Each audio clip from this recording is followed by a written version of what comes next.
Baik, Assalamualaikum warahmatullahi wabarakatuh tuan dan puan. Kali ini saya saya rekodkan satu video yang berbentuk yang berbentuk uh, konten yang berbentuk lebih tersusun. Yang ini saya rekodkan dan saya kongsikan beberapa keping slide untuk tuan dan puan buat rujukan dari masa ke semasa. Baik, topik kali ini yang saya bawa adalah tentang beberapa soalan yang saya terima baru-baru ini tentang bagaimana kita nak membina pasukan dalam syarikat. It's about how do I build a new team, a new venture team for my business. Bagaimana saya membina satu tim yang baru untuk syarikat yang saya ingin bangunkan. Jadi saya letak tajuk yang ringkas di sini iaitu membina pasukan dalam syarikat. Jadi dalam konteks ini saya bercakap tentang syarikat tuan dan puan, bermakna ada beberapa struktur utama yang akan ada dalam syarikat ini. Yang ini saya sudah bincangkan dalam beberapa video terdahulu. Tuan dan puan boleh cek dalam playlist nanti. Baik, saya terus kepada poinnya tuan dan puan tentang membina pasukan dalam syarikat. Siapakah sebenarnya yang ada dalam pasukan sebuah syarikat ni? Sebuah syarikat ni ada, siapa ada dalam tu sebenarnya? Jadi perbincangan kali ini saya bawa dalam satu konteks di mana kita baru nak bermula, kita baru dan ingin memulakan satu inisiatif perniagaan di bawah syarikat. Jadi ini adalah perkara-perkara yang biasa ada, Jadi pertama sekali tuan dan puan biasa dengar perkataan tentang founding team, ataupun mungkin ada setengah individu meletakkannya sebagai new venture team.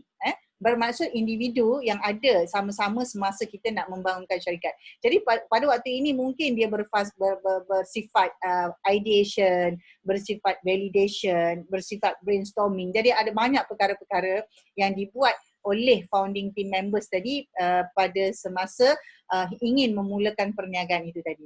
Kemudian apabila sudah sambil dia bergerak itu sebenarnya kita wujudkan sebuah syarikat di mana dalam syarikat itu kita ada individu yang kita panggil sebagai pemegang saham, iaitu individu, syarikat atau institusi yang memegang saham dalam syarikat yang kita buka itu tadi. Jadi katalah founding team itu adalah individu-individu, katalah semuanya ada memegang saham, maka mereka adalah pemegang saham. Ataupun mungkin 60% dipegang oleh semua founding team, tetapi 40% itu ada dipegang oleh syarikat lain, ataupun mungkin ada yang dipegang oleh institusi lain. Itu yang kita sebut sebagai pemegang saham. Kedua, selepas pemegang saham ini sudah ditetapkan dan mereka bersidang, maka kumpulan ini akan bersetuju untuk membuat lantikan individu tertentu untuk memegang tugas dan tanggungjawab dalam syarikat bagi menentukan polisi serta membuat keputusan-keputusan yang besar dalam syarikat.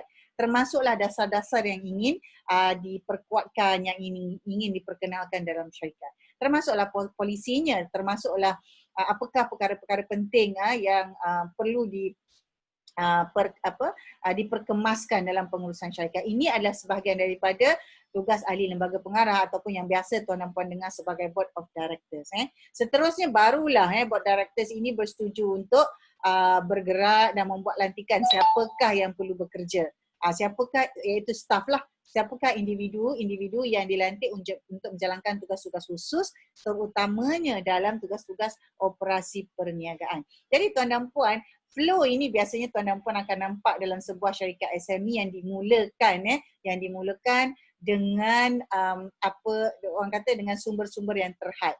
Saya tidak bercakap tentang company-company yang bersifat corporate berstruktur atau yang bertaraf MNC. Bukan, ini adalah syarikat yang berbentuk pemula ataupun syarikat startup yang memang dibangunkan oleh beberapa individu pada peringkat awal. Jadi tuan dan puan, dalam tempoh pergerakan sebuah perniagaan yang diuruskan secara bersyarikat, tuan dan puan akan lihat banyak perubahan dari masa ke semasa.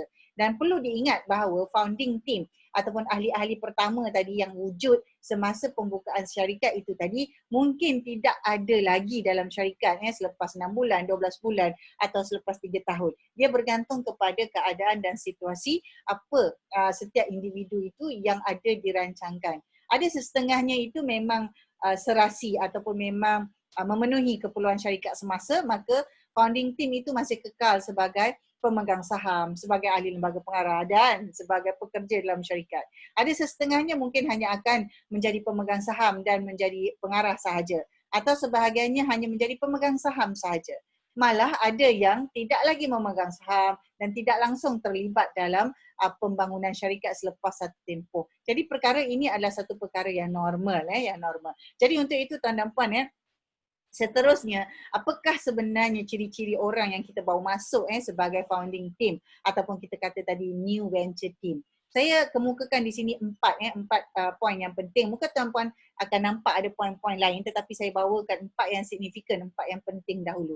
Yang pertama sekali adalah tentang kebolehan dan kepakaran. Kebolehan dan kepakaran. Jadi apabila kita ada founding team mungkin antara 3 ke 5 orang, kita tidak boleh ada orang yang serupa dengan kebolehan yang sama dan dengan kepakaran yang sama, tak boleh. Katalah kita mahu mulakan satu perniagaan kedai secara online. Kita tidak boleh ada 3 orang partner dan semua hanya pandai dalam digital marketing saja, tak boleh. Ataupun kita ada partner 5 orang. Kelima-lima ni hanyalah pandai menjual ataupun pandai buat sales and marketing secara online saja pun tak boleh. Kerana kita nak mulakan satu bisnes namanya kedai online. Jadi sekiranya semua partner mempunyai kebolehan dan kepakaran itu tak boleh sama, dia kena ada variety. Jadi mungkin seorang ada kepakaran mengurus sumber manusia, kepakaran bahagian finance, kepakaran bahagian sales and marketing, mungkin ada kepakaran dalam bentuk-bentuk yang berbeza. Tetapi susunlah, dan sekiranya kepakaran itu berbeza, ada 3 tapi tak cukup, jangan bimbang kerana tuan dan puan boleh ambil staff ataupun boleh opt kepada outsourcing service dahulu pada peringkat awal. Itu adalah perkara yang boleh dibuat. Yang kedua tentang umur dan kekuatan fizikal. Umur ini maksudnya sama ada kita punya kombinasi itu adalah sama ada yang tua dan yang muda. Mudah kata. Ada yang berumur 25 tahun, ada yang berumur 35 tahun, ada yang mungkin berumur 45 tahun. Dia begitu. Jadi umur ini mestilah ada variasi. Tidak bolehlah semuanya berumur 25 tahun kerana dia ada kaitan tentang kebolehan yang ada pada individu yang berumur begitu, terutamanya tentang pengalaman, tentang network dan tentang kefahaman dalam pengurusan perniagaan. Dan umur juga ada kaitan dengan kekuatan fizikal. Katalah bisnes yang kita rancang itu adalah bisnes yang berbentuk, orang kata kita nak membuka kios. Orang kata kita nak membuka satu kios perniagaan burger contoh. Jadi kios perniagaan burger ini yang kita kena buka, kena tutup, kena buka, kena tutup ni, kalau kios yang berbentuk begitu dia memerlukan satu memerlukan satu kumpulan yang ada kekuatan fizikal. Jadi kalau tiga-tiga yang nak mulakan bisnes semuanya berumur 50 tahun, maka dia tidak dapat memberi peluang yang baik kepada perniagaan untuk dibuka. Ini saya beri contoh sahaja. Jadi tuan dan puan lihat keperluan dalam perniagaan itu yang berkaitan tentang umur dan juga tentang kekuatan fizikal masing-masing. Jadi sekiranya jenis perniagaan kita itu banyak memerlukan kita travel, jadi mestilah ada individu yang boleh banyak travel, yang boleh, tak ada masalah naik kapal terbang, kapal laut, kereta, drive jauh-jauh, tak ada masalah. Mungkin jenis bisnes itu memerlukan adanya kekuatan fizikal yang begitu. Seterusnya yang ketiga adalah komitmen. Komitmen ini termasuklah komitmen dari segi kewangan, kehidupan sosial dan juga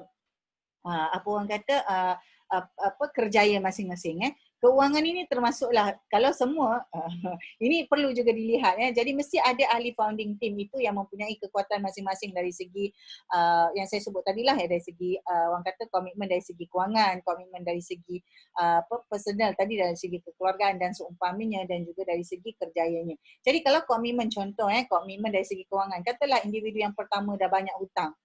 Jadi partner yang kedua pun banyak hutang, partner yang ketiga pun banyak hutang. Jadi bila nak buka syarikat, tengok background check ada yang sangkut, pun susah juga. Ataupun nak buka akaun ada masalah kerana ada juga rekod kewangan yang sangkut.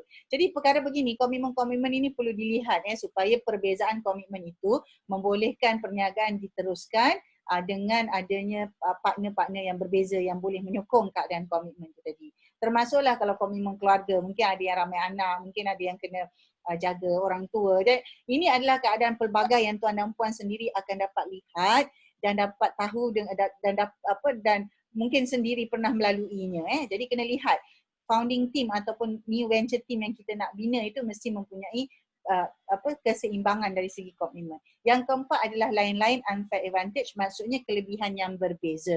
Jadi katalah mungkin ada seorang itu ada pengalaman banyak bekerja dengan orang lain. Mungkin yang kedua ada pengalaman dari perniagaan terdahulu. Mungkin seorang lagi ada pengalaman dari segi jaringan, dia kenal ramai supplier contoh. Jadi line-line unfair advantage ini mestilah saling menyokong. Mungkin dia tidak sempurna, dia taklah complete the whole set, tetapi dia menyempurnakan di antara satu dengan yang lain. Baik, jadi tuan dan puan dalam tempoh beberapa minit ini saya sudah bincangkan tentang apakah sebenarnya yang kita sebut tentang membina pasukan dalam sebuah syarikat. Jadi kita dah lihat strukturnya tadi, bermula dengan founding team iaitu new venture team, kemudian dengan lantikan secara sah sebagai pemegang saham, kemudian ada lantikan ahli lembaga pengarah, dan seterusnya ada